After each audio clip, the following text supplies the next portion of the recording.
Buenas, buenas, ¿cómo están? Espero que mejor que yo, honestamente.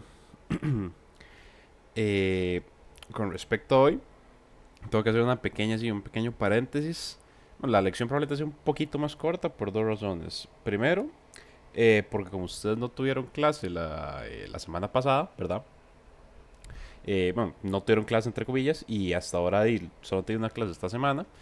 Entonces, pues no hay como el progreso normal que hubieran tenido en una semana. Entonces, no hay tanto como para avanzar. Entonces, lo que vamos a hacer es un ejercicio grande de todo lo que vendría siendo ley de Gauss, como de todas las partes. Aparte de eso, voy que no puedo hacer eso otra vez. Que sí, vamos a tener un ejercicio grande de ley de Gauss, como decir de lo que sería todas las partes de lo que incluye ley de Gauss. Otro ejercicio de flujo eléctrico, como más específico para retomar estos temas de la semana pasada. Y dos problemas de potencial eléctrico que son bastante directos, pero nos ayudan como a entender cuál es la forma de este tipo de problemas. Esa es la primera razón. La segunda razón es que yo ahorita estoy funcionando con 2 horas de sueño y 8 horas de trabajo forzado en una finca, entonces estoy muerto en vida. Entonces, por si ven que hago algún errorcillo ahí o me devuelvo a corregir algo más veces de lo necesario, pues ajá, esa es la razón, ¿verdad? Dicho esto, pues comenzamos, ok, semana 5 clase 3 y como les digo, lo primero que vamos a hacer es un ejercicio bastante grande que captura todo lo que vendría siendo ley de Gauss, como todas las distintas partes. Entonces, primero vamos a leer el enunciado. Nos dicen que una región en el espacio contiene una carga total positiva Q que está distribuida en forma esférica de manera tal que la densidad volumétrica de carga, ρ o P, está en función de R y está por. Nos dan tres escenarios. Nos dicen que para el primer escenario la densidad de carga está por 3 alfas, alfa por R entre 2 R mayúscula. Y este es un escenario cuando el radio grande dividido entre 2 es igual o mayor que el radio pequeño. El segundo escenario es que os dicen que la densidad de carga va a ser igual a alfa multiplicado por uno menos R sobre R mayúscula a la 2. Y este escenario va a ser cuando R tiene un tamaño de entre R mayúscula medios y R mayúscula. Y finalmente nos dicen que la densidad de carga va a ser cero cuando el R menor sea mayor al R, bueno, mayor o igual al R mayúscula. Esto lo que quiere decir es que tenemos una esfera. Yo hice un círculo porque no sé ustedes, pero yo no sé dibujar esferas. Entonces, pues hice un círculo para entenderlo. Y lo que dice es que tenemos una esfera con una carga que está moviéndose en el tiempo, que dependiendo del momento en que la analicemos, esa carga va a cambiar. Entonces, lo que tenemos aquí es la esfera en ese primer instante de carga. Que es que ese primer instante de carga es que este radio R está básicamente eh, es menor o igual a R medios, es decir, está contenido en esta zona. El segundo instante de carga es cuando el R minúscula está contenido en esta zona, es decir, está entre R medios y R mayúscula. Y finalmente el tercer instante de carga es para cuando R minúscula está siendo igual o más grande que R mayúscula. Cabe recalcar que este tercer instante nos dicen que la densidad de carga es cero. En otras palabras, nos están diciendo que para este tercer instante toda la carga está encerrada. Ok, esos son los tres instantes que nos piden analizar. Y nos dicen que este alfa es una constante positiva que tiene unidades Coulomb por metro cúbico. Entonces, bueno, lógicamente lo primero que nos piden es que encontremos ese alfa, pero que lo expresemos en términos de la carga y el radio. Después nos dicen, con base en la ley de Gauss, obtengo una expresión para la magnitud de campo eléctrico en función de R para cada uno de los estados. Y que expresemos cada uno en términos de Q. Nos preguntan que cuál fracción de carga total está contenida dentro de este segundo estado, que es cuando R está entre R medios y R, que sería básicamente dividir los dos primeros resultados que vamos a obtener, dividirlos entre ellos. Después nos pregunta la magnitud de de E en R medios. ¿Qué significa esto? Sacar sacar la expresión de campo eléctrico del punto B y evaluarlo en R medios. Y finalmente nos preguntan una pregunta teórica Que si es que si un electrón con carga Q' es igual a pues un electrón, si esto se libera del reposo en cualquier punto de las regiones, el movimiento resultante será oscilatorio pero no armónico simple. Y nos preguntan que expliquemos por qué es esto. Ok, entonces lo primero que tenemos que hacer para este caso es definir un par de cosillas. Ustedes saben que yo no recomiendo para ese tipo de problemas hacer lo que uno tal vez podría hacer en cálculo, en mate, que es simplemente mandarse, empezar a sacar varas y ver con qué trabajo de ahí. Porque en física 2 generalmente cuando uno hace eso, puede sacar varas que no le sirven para nada y lo que termina es gastando tiempo y confundiéndose. Entonces yo sí recomiendo empezar primero definiendo qué es lo que vamos a ocupar para trabajar y qué es lo que tenemos que hacer. Entonces, sabemos que se trata de una esfera. El área de una esfera es 4pi por r a la 2. Ok. Entonces, si nos hablan de que la carga está metida en esa esfera, para saber cuánto es eso, tendremos que multiplicar esa área por la densidad de carga. Eso es esta expresión. Para saber cuál es la carga dentro de la esfera, multiplicamos esa densidad de carga por el área de la esfera. Y finalmente tenemos Q es igual a QI menos Q0. ¿Qué significa esto? Lo que significa esto es que como nos están dando varios estados de carga, la carga está cambiando. Necesitamos una expresión que nos diga cuánto es esa carga de una manera general. Entonces tomen QI como el primer estado, Q0 como el segundo y como el tercero nos dicen que la densidad de carga es cero, es decir, es completamente encerrada, no necesitamos dividirlo de esta manera. Entonces solo estamos tomando en cuenta los primeros dos estados y los estamos sumando. Ok, entonces, lo primero que nos dicen es saquemos el alfa. ¿Cómo sacamos el alfa? Lo que vamos a hacer para sacar el alfa es usar la única expresión que tenemos para esta que tiene alfa en común para cada estado, que sería esta expresión de la carga. Porque la densidad de carga pues va a depender de alfa, nada más que con una expresión distinta. Entonces, lo primero que vamos a hacer es integrar de 0 a r medios porque es el espacio que nos concierne para para este problema, ya que nos están diciendo que el R minúscula es igual o menor que R medios. Entonces, fíjate, tenemos que integrar desde 0 hasta ese límite superior de R medios. Entonces, planteamos la integral que sería la integral de carga para el área de esa esfera. Después sustituimos, pues la integral de carga va a ser de Q, de la cual lógicamente nada más sale Q solito. No tenemos que evaluar, solo sale Q. Y del otro lado, lo que hacemos es sustituir ese row por el valor de la densidad de carga para el primer caso, que sería 3 alfa sobre r entre 2r. Y eso lo multiplicamos por el área de la esfera, que ya vimos que es 4pi por r a la 2. Y la integral está en términos de r, entonces de r. Ok, entonces ahora pasamos a resolver esa integral. ¿Cómo resolvemos esa integral? La simplificamos. Lo primero que hacemos es coger las cosas que no son variables, lo que es constante, y lo tiramos para afuera del integral, básicamente para que no moleste. En este caso sería el 3, sería el 4, eso se multiplica y sería 12. Sacamos el 2 de abajo, eso lo sacamos a dividir, daría 6. El R mayúscula abajo también es una constante, entonces lo sacamos. El alfa es una constante. Y lo único que no tenemos que sacar es el R minúsculo, que el R minúsculo es de lo que está en función esta integral. El pi también lo sacamos porque es una constante. Entonces nos va a quedar todo lo de afuera, que son constantes, por todo lo de adentro, que son variables. Y esto es una integral muchísimo más fácil porque es simplemente la integral de un número elevado a un exponente. Y sabemos que para resolver eso, lo que se hace es sumarle 1 a ese exponente y dividirlo entre ese nuevo exponente. Es una integral directa, como decir, de fórmula, de las que se vienen en cálculo 1. Y lo que nos queda es recordar que los límites de integración aquí sí tenemos que aplicarlos. Entonces es una integral simple, pero hay que aplicar los límites de integración, que sería r medios y 0. Estos límites de integración, pues los aplicamos y nos queda esta expresión. El 6 pi r sobre r, que sería lo que sacamos lo que sacamos de la integral. Que aquí se me olvidó meter un alfa, aquí tendría que haber un alfa.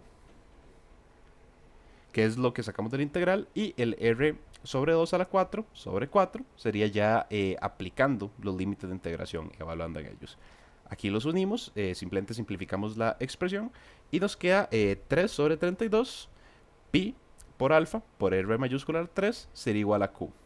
Esta q sería uno de los estados que nos interesa, Entonces aquí vamos a decir que esto sería la QI. Sería uno de los estados que nos interesa para saber la carga total. Vamos a repetir este proceso exactamente de igual manera con el segundo estado de carga. Que el segundo estado de carga nos dice que la densidad de carga va a ser igual a alfa multiplicado por 1 menos r sobre r elevado al cuadrado. Ok, entonces aquí volvemos a plantear lo mismo. Q es esta carga va a ser igual a multiplicar el área de la esfera por la densidad de carga que nos están dando. Aquí yo planteé la integral de una vez, pero sepan que básicamente sería la misma fórmula. Digamos, sería dq es igual a 4pi sobre 4pi r a la 2 multiplicado por la densidad de carga que ustedes tengan. También es importante reconocer que los límites de integración, en este caso r medios y r, no salen de la nada, salen de que estos son los límites que nos dan para la expresión en este caso. De donde salen esos límites de integración. Aquí yo le hice también un toque directo, pero lo que hice es que básicamente le puse la integral a los dos lados y empecé a sacar las constantes, lo que podemos sacar. Es decir, saqué el 4, saqué el alfa, saqué el pi. Y lo que nos queda dentro es el valor de la densidad, el valor de P en función de R. Otra vez, lo que tenemos aquí está en función de R. Y es una integral bastante fea de trabajar de esta manera. Entonces lo que vamos a hacer es simplificarla. Vamos a multiplicar, aplicar distribución, vamos a multiplicar ese R medios por 1 y ese R medios por el paréntesis. Entonces esto nos va a dar una integral que podemos separar en dos términos. Vamos a tener la integral de R medios y la integral de R cuartos entre R medios. Son dos integrales otra vez de fórmula que podemos simplificar pues de manera bastante tranquila. ¿Por qué podemos hacer esto de manera bastante tranquila? Porque en la primera simplemente sería R tercios entre 3 y en la segunda podemos sacar el R mayúscula porque es una constante en este caso y nos queda otra vez, al igual que en el caso pasado, una integral de fórmula, R quintos entre 5. Lo que digo, igual que la vez pasada, lo que no se tiene que olvidar es aplicar estos límites de integración. Entonces aquí tenemos la constante, la parte constante fuera, que es esto no cambió. Como les dije, sacamos el R medios porque es constante y nos queda entonces una integral con estos límites de integración y otra integral con estos límites de integración. Ya que están resueltas y lo que queda es evaluar. Vamos a evaluar los límites para cada caso y simplificamos todo. Aquí pues, como ustedes ven, yo no les pongo absolutamente cada paso en desglose porque no creo que ustedes quieran escucharme hablar todavía más de lo que yo estoy hablando aquí. Pero pues yo explico igual de manera como general qué es lo que se tiene que hacer en cada paso. Ok, entonces ustedes evalúan estos límites de integración, unen toda la expresión y lo que les va a quedar es que este Q0, es decir, este segundo estado de carga, va a ser igual a 47 sobre 120 pi por alfa r a la 3. Ok, ¿para qué estamos haciendo esto? Cuando ya tenemos estos dos estados, podemos utilizar lo que planteamos al principio, que es que la carga general de esta esfera va a ser igual a estos dos estados que acabamos de discutir, donde la densidad de carga se está moviendo. Entonces, pues vamos a aplicar esta ecuación y vamos a sumar esos dos estados. Ya sabemos cuánto es QI y cuánto es Q0, entonces lo que vamos a hacer es sumarlos. ¿Para qué hacemos esto? Para obtener una sola expresión que nos diga cuánto vale alfa y cuánto vale Q. Entonces tenemos que básicamente Q será igual a esto. De esto podemos despejar alfa, porque nos piden que alfa es en términos de Q. Entonces podemos hacer un despeje bastante simple, nada más mandar Q para un lado, mandar alfa para el otro. Y tenemos entonces la respuesta del punto A, que sería que alfa tendría un valor de 480 entre 233 multiplicado por Q entre pi por r a la 3. Este valor de alfa podríamos expresarlo de otras maneras, pero el problema nos pide específicamente que lo saquemos en términos de Q, por eso es que lo presentamos así. Con eso resolvemos el punto A. El punto B lo que nos pide es que obtengamos una expresión para el campo eléctrico en función de R para cada uno de los estados que nos dan. Entonces, esto es bastante fácil pero laborioso, ¿Por qué es fácil? Porque ustedes ya tienen lo que ocupan, porque ustedes ya hicieron lo que tienen que hacer, solo tienen que volverlo a hacer. ¿A qué me refiero con esto? El primer estado es verdad, como ustedes ya saben, es R cuando es menor o igual que R medios. Ok, entonces ustedes lo que hacen es aplicar ley de Gauss directamente. ¿Qué dice la ley de Gauss? Que el campo eléctrico, perdón, es que si en cada vez escribo mal, es que este lápiz ya me está muriendo. El campo eléctrico va a ser igual a la carga que ustedes tienen encerrada entre epsilon sub 0. Pero aquí estamos hablando de que es la carga para esta esfera. Entonces, ¿cuál es la diferencia? Que tenemos que meter que E por 4 pi r a la 2 es igual a esa carga encerrada entre epsilon sub 0. Básicamente estamos cogiendo la ley de Gauss y la estamos aplicando específicamente a esta esfera. De aquí es de donde sale esta expresión. Estamos nada más aplicando específicamente para la esfera que tenemos. Ok, ¿de dónde sale la integral? Ahora sí. Esta integral, lo que pasa es que nosotros ya sabemos cuánto es esta carga encerrada. ¿Y cuánto es esta carga encerrada? Esa carga encerrada va a ser esta densidad. Entonces lo que nosotros hacemos es una simple sustitución. Sustituimos ese Q encerrado por esa densidad de carga que nos están dando. Porque esa Q encerrada es básicamente la densidad que estaría dentro de la esfera en esta situación. Entonces planteamos la integral, igual que en el primer caso, lo planteamos de 0 hasta R. Y lo que hacemos es sacar las constantes de la integral, es decir, sacamos el 4, sacamos el pi, sacamos el epsilon sub 0. Y nos queda 3 alfa sobre R a la 3 en función de R sobre 2R. De aquí también, entonces podemos sacar el 3, podemos sacar el alfa, podemos sacar el 2 y podemos sacar el R mayúscula. Sacamos todo esto, lo simplificamos, es decir, entonces 4 por 3, 12, sacamos el 2 abajo para que eso eventualmente lo debía, podemos sacar el R, podemos sacar el epsilon sub 0 y podemos sacar el alfa. Y lo que nos queda, al igual que en el primer punto, es esta integral ya resuelta de un número elevado a un exponente, que sería en este caso r a la 3, que lo elevamos a la 4, lo dividimos entre 4 y esa es la fórmula para sacarlo en integral directamente. Por eso es que digo que ustedes ya este trabajo lo tenían resuelto, porque es hacer exactamente lo mismo que hicieron en el primer paso, nada más pues que con la nueva variable que tienen ahora. Nada más aquí, como siempre, insisto, que no se les olvide los límites de integración. Aplicamos estos límites de integración y entonces tenemos que la parte de la izquierda de la ecuación, que nunca la tocamos, que es el campo eléctrico multiplicado por el área de la esfera, va a ser igual a, ahora sí, 6 pi por alfa r a la 4 dividido entre 4 epsilon sub 0 por r mayúscula, que sería lo que sale de la integral después de aplicar los límites de integración. Esto lo podemos simplificar todavía más. ¿Por qué? Porque nosotros ya sabemos cuánto vale alfa, porque fue lo que obtuvimos en el paso pasado. Entonces aquí lo que tenemos es que sustituimos alfa para que esta expresión de campo eléctrico nos quede en términos del radio y de la carga.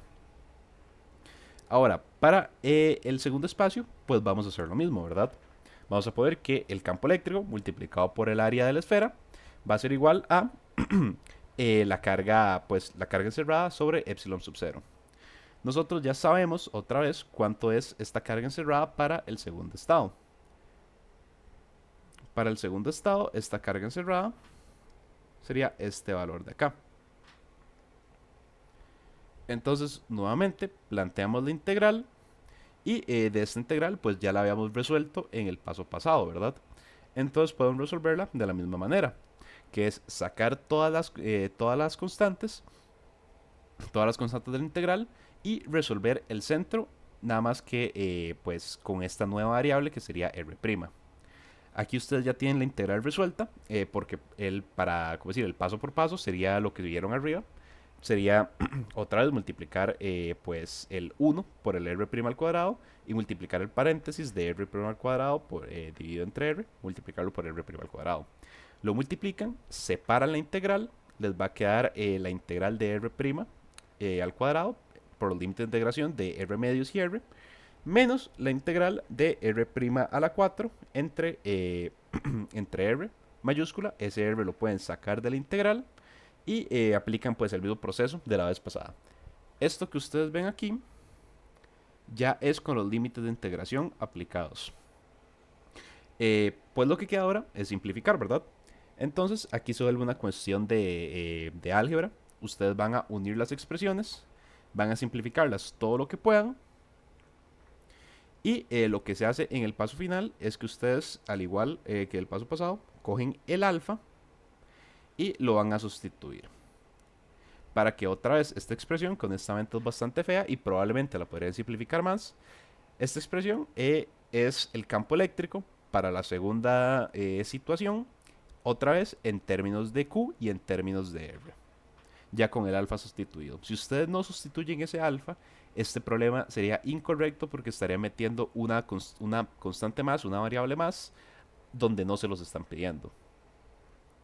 Y para el tercer espacio es probablemente el más simple. ¿Por qué es el más simple? Porque como les dije ahora, para el tercer espacio, cuando R en minúscula es mayor o igual que R mayúscula, significa que toda la carga está encerrada en un mismo punto. Es decir, básicamente no tienen que hacerle nada a la fórmula. Porque al toda la carga estar encerrada en un mismo punto, cuando ustedes tienen que este E por 4pi R a la 2 es igual a la carga entre epsilon sub 0, pues no tienen que sustituir nada. Porque la carga, pues ya es toda, no tienen que cambiarla por nada. Entonces lo que ustedes hacen es simplemente pasar esta expresión a dividir para separar el campo eléctrico. Ahí tienen el punto 2, que sería el campo eléctrico entonces para cada uno de los estados. El punto 3, en palabras bonitas, dice qué fracción de la carga total está contenida dentro de la región R medios. Bueno, que de la región R minúscula está entre R medios y R mayúscula. ¿Cómo sabemos eso? Lo que nos preguntan es cuánto del campo eléctrico, en palabras simples, nos preguntan cuánto de ese campo eléctrico que sacamos está en esa pequeña región. Entonces lo que vamos a hacer es dividir los dos que ya tenemos para saber cuánto está. El numerador en este caso sería el caso que nos interesa, sería que R está entre R medios y R mayúscula. Y el denominador sería el caso que no nos interesa, que sería el primero que sacamos, que si no me equivoco es cuando R medios solo es mayor que R. Entonces vamos a dividir las dos expresiones que ya tenemos, que las dos expresiones que ya tenemos para carga, que estos, si lo recuerdan, fue lo que sacamos en el punto 1. Vamos a dividirlas, como los dos están en los mismos términos, se va a cancelar pi con pi, alfa con alfa y r con r. Entonces nos va a quedar 0.807. ¿Qué significa esto? Que en esta región en específica está el 80% del campo eléctrico total de la esfera que estamos viendo. Y para el punto D, lo último que nos piden es, ok, de ese campo eléctrico que usted sacó, esa expresión que usted determinó, dígame cuánto es cuando R vale R mayúscula medios. Entonces, aquí ustedes lo que tienen que hacer es coger cualquiera de las dos expresiones para campo eléctrico que sacaron y sustituir el R por R medios.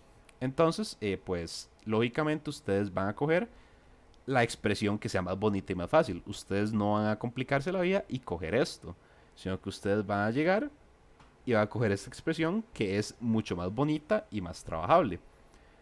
Entonces ustedes van a coger la expresión y lo que tienen que hacer es sustituir este R por R medios.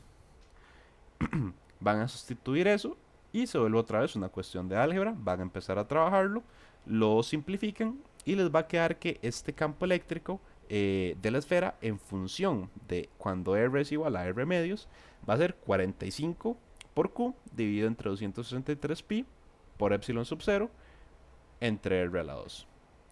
Y finalmente, lo último que les queda es una pregunta teórica, que aquí yo les pongo la respuesta, como saben.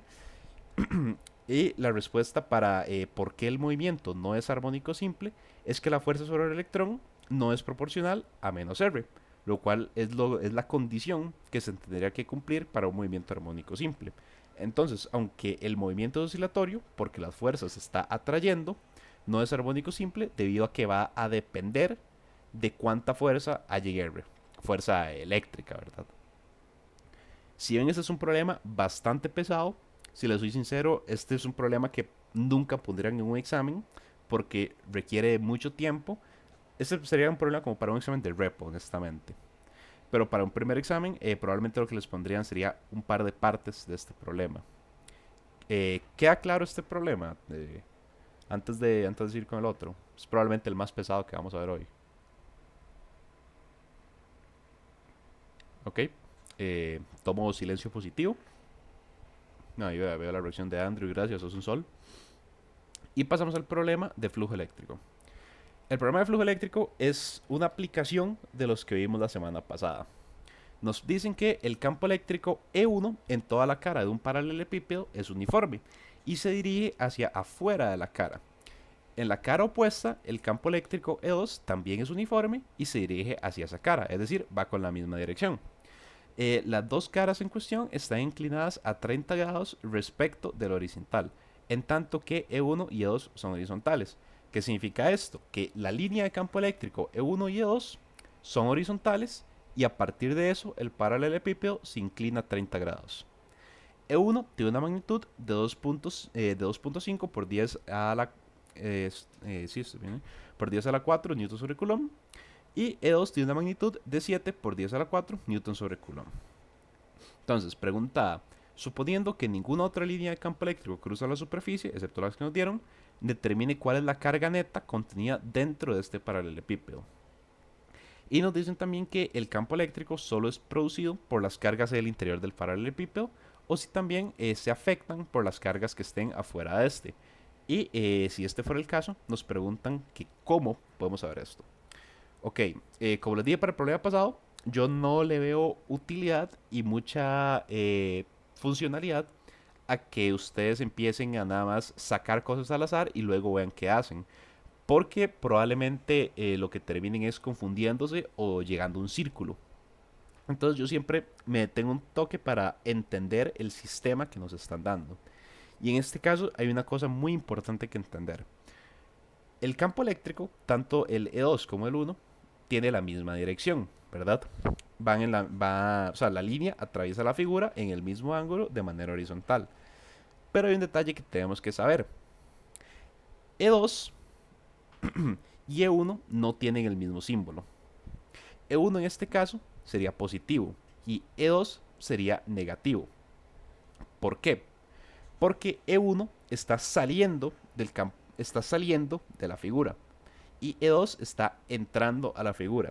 Si ustedes recuerdan de conceptos de química, de lo que es una reacción exotérmica y una reacción endotérmica, básicamente es un concepto parecido. En un caso se está liberando energía y en otro caso se está cargando la figura. Entonces eso es algo que tenemos que como, tomar en cuenta. Que si hablamos del sentido de cada uno de los campos, el campo E2 tendría un sentido negativo por este fenómeno. Bueno, tenemos los valores de los campos eléctricos, ¿verdad? Los valores de las magnitudes. Y nos preguntan por carga. Pero ¿cómo saco yo una carga a partir de un campo eléctrico? Bueno, esto lo hago con flujo eléctrico.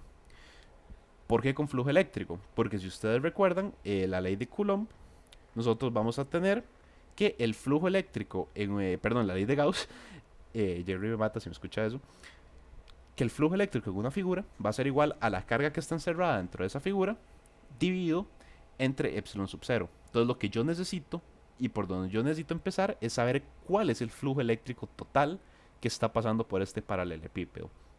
Y para sacar este flujo, pues lógicamente yo ocupo sumar los dos flujos del campo 1 y el campo 2. Entonces eso es el plan de acción que nosotros vamos a tener que aplicar.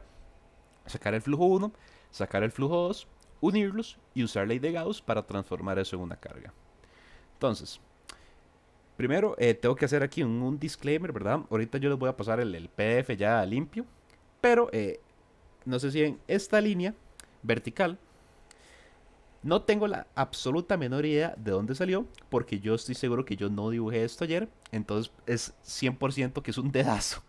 Porque yo ahorita les voy a pasar el PDF limpio, pero ajá, esa línea vertical es un dedazo, no le pongan atención, literal me acabo de dar cuenta que está ahí. Ok, sin contar esa línea horizontal, ¿qué tenemos en este dibujo?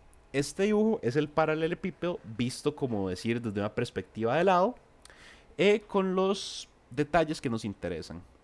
Esta línea E1, esta línea E1 es la línea de campo eléctrico que nos mencionan en el problema.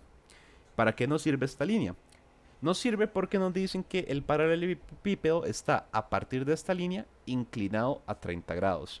Es decir, este ángulo de aquí. Si este ángulo es 30 grados, entonces por ley, con ley y concepto de ángulos, el ángulo opuesto también va a tener que ser 30 grados. ¿Y de dónde sale este ángulo de 60?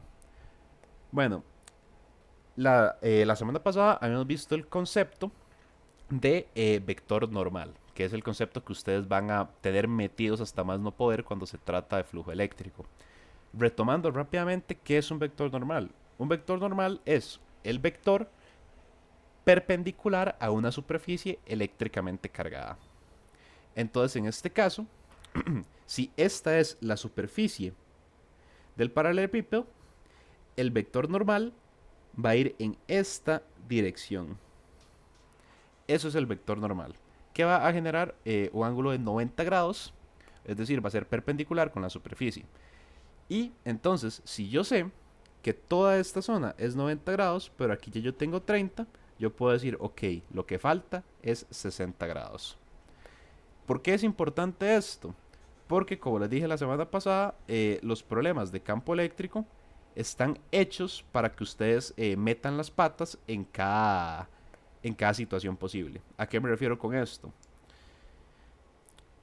Ustedes saben que la fórmula para obtener el flujo eléctrico en una figura es coger el campo eléctrico, multiplicarlo por el coseno del ángulo que está formando el vector normal con ese campo eléctrico y multiplicarlo por el área. Si ustedes no entienden el concepto de vector normal o no se fijan, ustedes van a llegar acá y ¿qué es lo que hace uno? Uno mete, ok, coseno de 30, porque fue lo que me dijeron, fue lo que me dijeron en el problema. Pero ese no es el ángulo que está haciendo el vector normal con el campo eléctrico, ese es el ángulo que está haciendo el campo eléctrico con el paralelepípedo. Ustedes ocupan el ángulo que hace el vector normal con este campo eléctrico, que en este caso es 60, porque el ángulo que hace con la superficie es 90 y ustedes ya tienen un ángulo de 30, le restan eso y de ahí sacan que es 60. Entonces, sabiendo esto, empezamos con la fórmula de flujo eléctrico. Vamos a sacar el área para utilizarla posteriormente. El área va a ser las dimensiones que ustedes vean, que sería 0,6 metros y 0,5 metros para un área de 0,03 metros al cuadrado. Ok, ya con eso sabemos cuál es el área con la que vamos a trabajar todo el problema.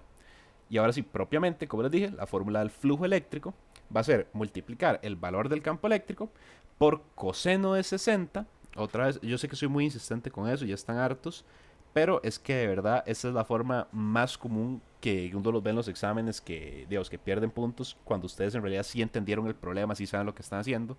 Esa es la forma más común de ver puntos perdidos súper sin gracia. Entonces, coseno de 60, nuevamente, es el vector normal para el campo eléctrico. Y bueno, multiplicado por el área, que es lo que nos queda. Hacemos esta multiplicación y sacamos que el flujo eléctrico para este campo eléctrico va a ser igual a 37.5 newtons por metro cuadrado dividido entre coulomb. ¿Qué hacemos ahora? Exactamente lo mismo para el campo eléctrico 2. Para el campo eléctrico 2, solo con ver la figura, ustedes ya notan un poquito visualmente por qué es positivo. Perdón, porque es negativo. Porque mientras que en el pasado estábamos sacando la energía de la figura, aquí estamos viendo dentro de la figura. Estamos viendo cómo se está descargando. Entonces vamos a aplicar exactamente el mismo concepto para saber cuál es el ángulo que nos interesa. Va a volver a ser 60. Hay dos maneras de hacerlo. Si ustedes empezaran con el campo eléctrico 2, o sea, digamos, si hicieran el problema al revés, ustedes pueden aplicar el mismo razonamiento que yo apliqué en la otra parte del paralelepípedo. Que es decir, ok, el vector normal va en esta dirección, se forma un ángulo de 90, nos dijeron que hay un ángulo de 30, entonces se lo resto y ya queda 60. O pueden hacerlo por otro descarte más cómodo, pero esto solo funciona si lo hacen de segundo. ¿Por qué ustedes saben que el ángulo es el mismo? Porque en el problema nos dicen que la dirección de las líneas de campo para el campo eléctrico y el campo 1 es exactamente la misma. Entonces, como el campo eléctrico es uniforme, la dirección de la dirección de las líneas de campo nos dicen que no cambia, y pues es una figura, la figura no tiene movimiento, los ángulos no se van a mover. Entonces, incluso sin hacer dibujos, sin hacer nada, ustedes llegan y dicen, ok, nada se movió, el ángulo del vector normal respecto a la línea de campo eléctrico va a seguir siendo 60. El área ya sabemos, vimos que es 0,003 metros al cuadrado. Y lo que hay que recordar entonces aquí es que este flujo eléctrico va a tener signo negativo. Hacemos la multiplicación de la magnitud del campo eléctrico por el coseno de 60 multiplicado por el área y sacamos que entonces el flujo en esta en el segundo campo eléctrico va a ser de menos 105 newtons por metro cuadrado entre coulomb. Ok, entonces ahora tenemos los dos flujos, lo que tenemos que hacer es sumarlos para saber el flujo total de la figura. Entonces, yo digo sumarlos, pero en realidad es unirlos, porque en este caso es negativo, entonces hay que restárselo al otro, ¿verdad? Pero si los dos fueran positivos, pues se suman. Los unimos y nos va a dar que este menos 67.5 newtons por metro cuadrado entre coulomb es el flujo total que se mueve a través de ese paralelepípedo. Con ese flujo total, entonces ya yo puedo sacar la carga. Porque como dijimos ahora, la ley de Gauss nos permite sacar esa carga a partir de un flujo eléctrico total para una figura, para un espacio. Entonces lo que tenemos que hacer es despejar esta carga encerrada del flujo eléctrico. Entonces, pues lo que hacemos es pasar el epsilon sub 0, que por si no se acuerdan es la constante, 8,85 por 10 a la menos 12 coulomb al cuadrado en 3 newton por metro al cuadrado. Y multiplicamos esa constante por el flujo eléctrico que acabamos de sacar. Con esto entonces obtenemos que la carga encerrada total para ese paralelepípedo va a ser de menos 5,98 por 10 a la menos 10 coulombs. Y recuerden también de la semana pasada que por si les hacen una pregunta respecto a esto, cuando ustedes sacan esta carga es constante en todos los lugares y no depende de la densidad de carga. Es la carga total que tiene la figura en todo momento. La densidad de carga solo no depende, digamos, de cómo se distribuye. Finalmente, para la pregunta teórica, que nos dicen, el campo eléctrico solo es producido por las cargas en el interior del paralelepípedo, o también se debe a las que están fuera de este. ¿Cómo podría saberse? La respuesta para saber esto tiene que ver con las líneas de campo eléctrico que nos dijeron. Nos dijeron que el campo es uniforme y que las líneas solo van en esta dirección. Entonces la respuesta más correcta, en palabras bonitas, sería esta. Si no hubiera carga por dentro del paralelepípedo, el flujo neto sería cero. Esto no es el caso. Hay una carga, hay un flujo, hay líneas de campo eléctrico. Es decir, hay carga en el interior del paralelepípedo. Entonces, las líneas del campo eléctrico que atraviesan la superficie del paralelepípedo deben terminar en cargas, por lo que también hay cargas afuera del paralelepípedo. Básicamente lo que estamos diciendo aquí es que esto no es magia, y si hay cargas afuera, tienen que venir de algún lado. Y eso viene de la carga que está produciéndose en el paralelepípedo por las líneas de campo eléctrico. Esto es para flujo eléctrico, como para dar un pequeño repaso a lo de la semana pasada y que no se pierda el concepto. Y ahora continuamos con lo que vendría siendo potencial, potencial eléctrico, o en este caso diferencia potencial, que ustedes van a ver que se relaciona mucho con lo que vendría siendo la ley de conservación de energía. Porque una diferencia potencial realmente lo único que está diciendo en el ambiente es cómo está cambiando el trabajo que está haciendo un sistema de un punto a otro. Y trabajo es energía. Entonces, cuando hablamos de diferencia potencial o potencial eléctrico, muchas veces vamos a estar toqueteando lo que es la ley de conservación de energía. Que la ley de conservación de energía, por si no lo recuerdan, es básicamente la energía no desaparece. Lo que ustedes tienen en un sistema tiene que ser igual a lo que tienen en otro sistema, aunque sea en diferente forma. De un momento para tomar agua.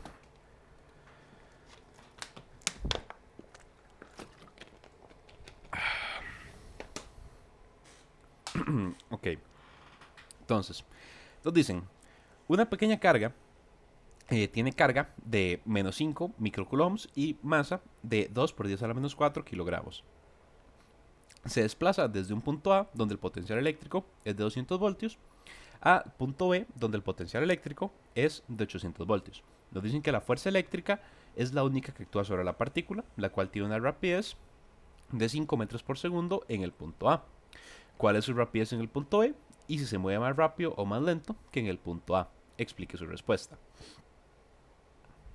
Ok, como les dije, esos problemas los vamos a resolver a partir de la ley de conservación de energía.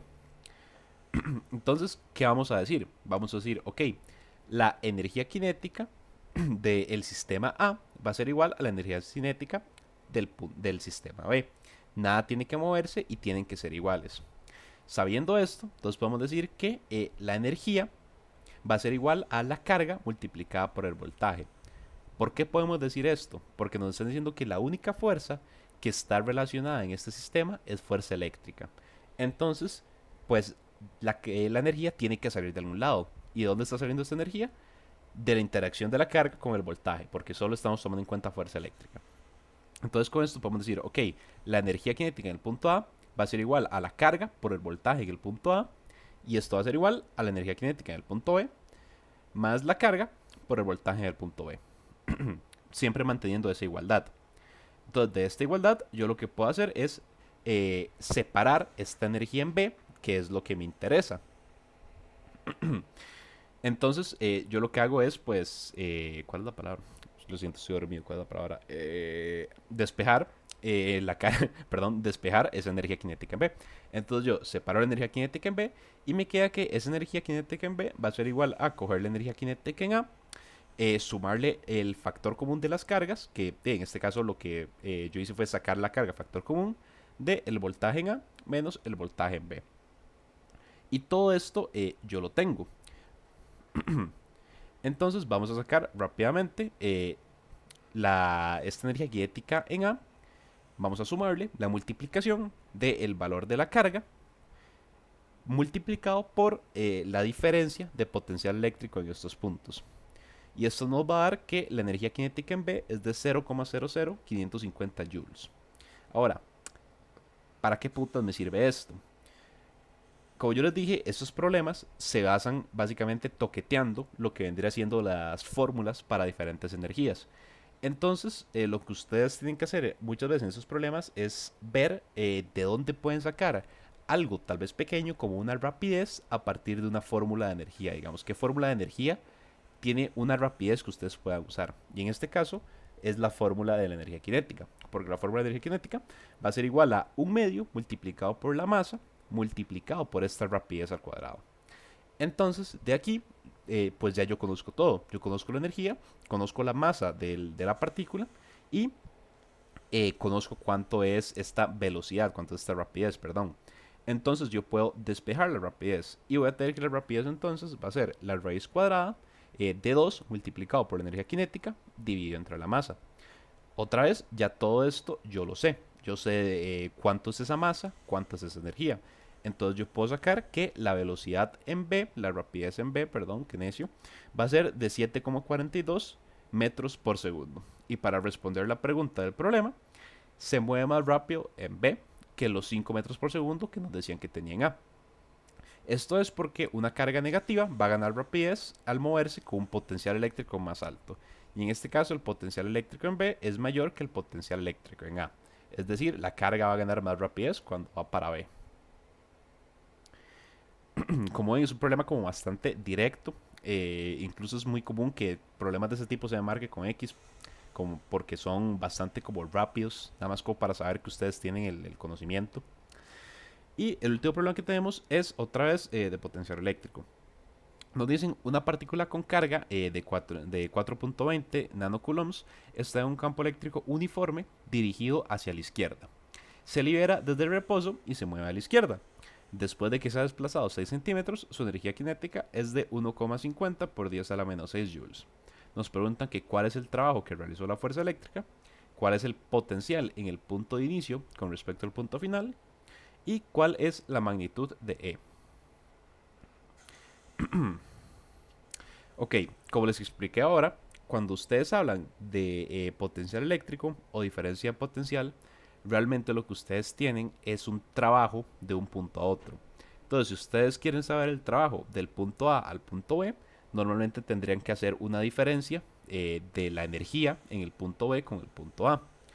Pero como ustedes saben que se está hablando de potencial eléctrico, ustedes lo que pueden decir es, no sé si recuerdan que, bueno, espero os enseño, que para el ejercicio pasado lo que hicimos es que podemos decir que esta energía es igual a la carga por el voltaje, ¿verdad? O por el potencial, como quieran verlo.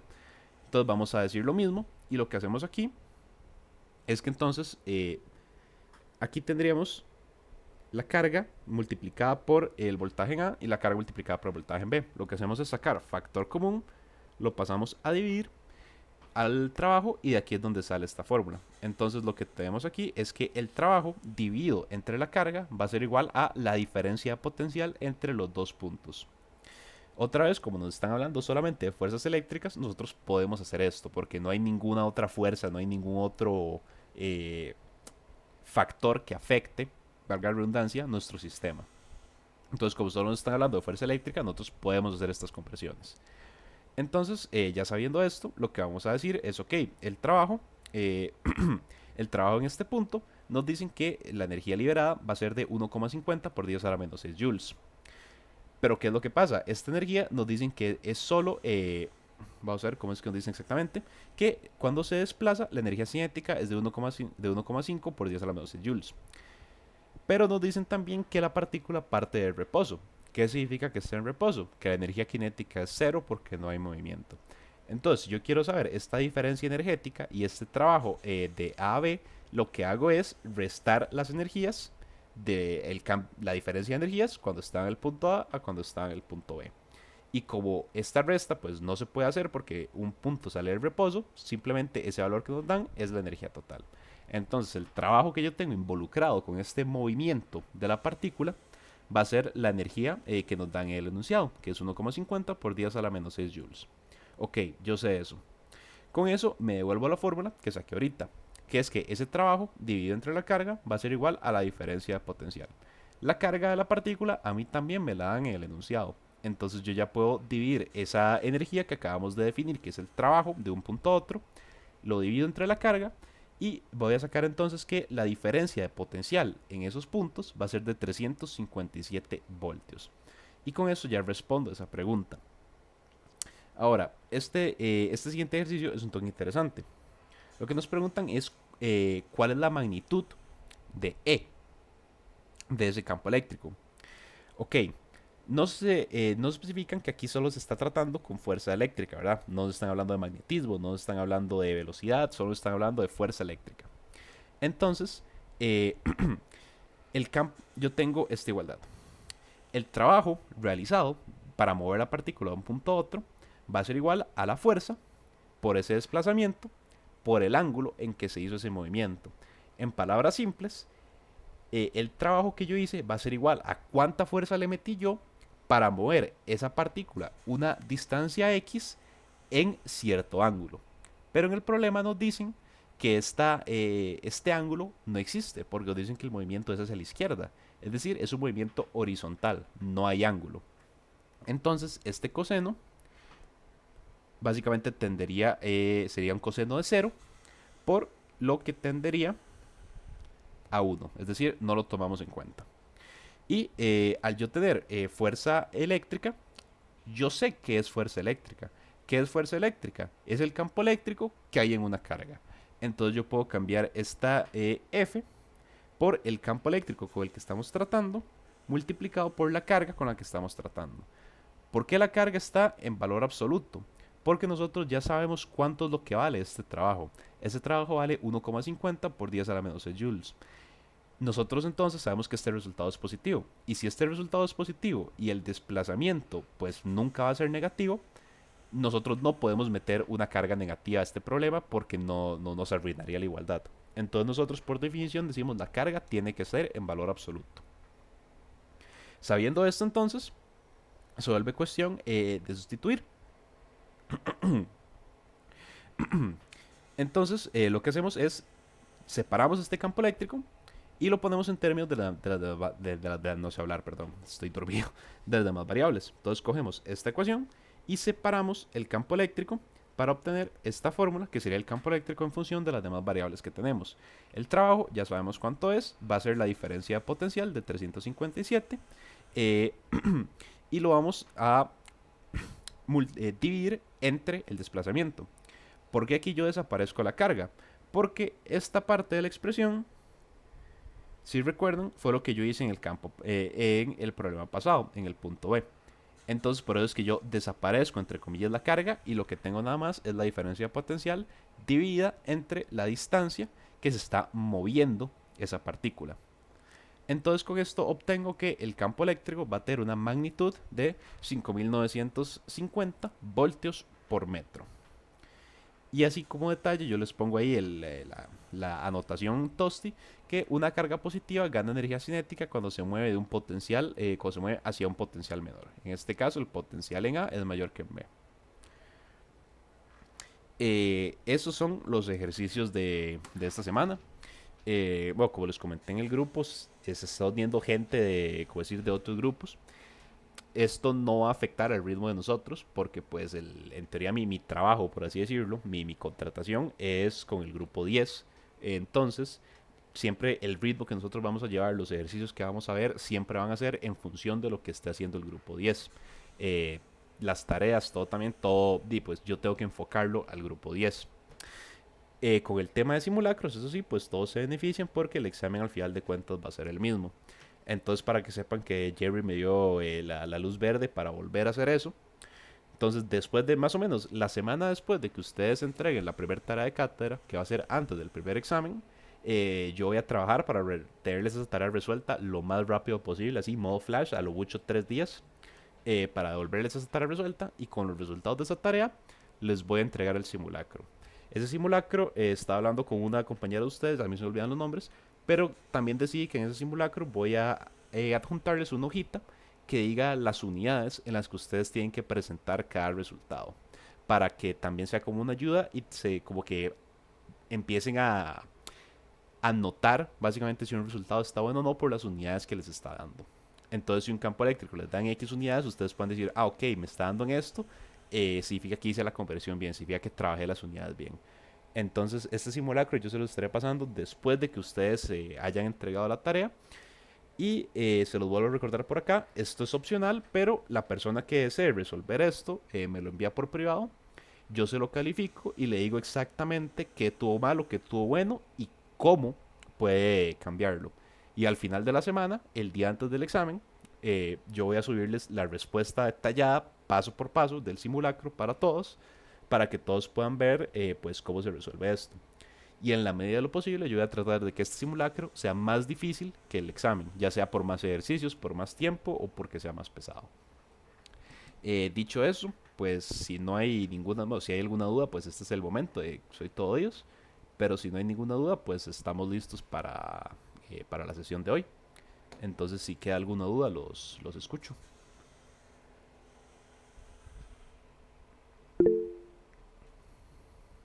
Con todo gusto. Tomamos silencio positivo. Entonces, pues estamos por esta semana. Igual que siempre, yo el viernes les envío un par de ejercicios relevantes a la semana que vimos con las soluciones para que tengan ahí como más material de práctica o aunque sea de referencia. Y estamos listos. Muchas gracias por sacar de su tiempo y nos vemos la próxima semana. Ahí los estaré molestando otra vez. Estamos listos.